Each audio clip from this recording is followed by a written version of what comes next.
एक मोठी बातमी समोर आली आहे। या बातमीनुसार सातारा पोलिसांनी पंचायत राज आणि ग्रामविकास मंत्री जयकुमार गोरेंवर आरोप करणाऱ्या महिलेला खंडणी प्रकरणात अटक केली आहे।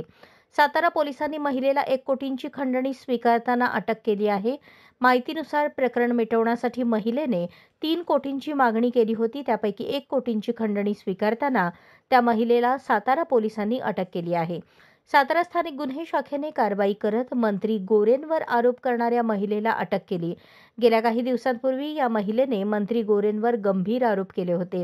त्यानंतर मंत्री गोरेंनी राजीनामा द्यावा अशी मागणी विरोधकांकडून करण्यात येत होती। मात्र आता याच महिलेने प्रकरण मिटवण्यासाठी 3 कोटी रुपयांची मागणी केली होती आणि त्यापैकी 1 कोटींची खंडणी स्वीकारताना सातारा स्थानिक गुन्हे शाखेने महिलेला रंगेहात पकडले आहे। माहितीनुसार सध्या महिला सातारा पोलिसांच्या ताब्यात असून पोलिसांकडून त्या महिलेची कसून चौकशी करण्यात येत आहे। जयकुमार गोरे यांनी 2017 मध्ये मानसिक त्रास देण्यासाठी स्वतःचे नग्न फोटो व्हॉट्सअपवर पाठवले असा आरोप या महिलेने केला होता। या प्रकरणात गोरे यांच्या विरोधात गुन्हा देखील दाखल करण्यात आला होता।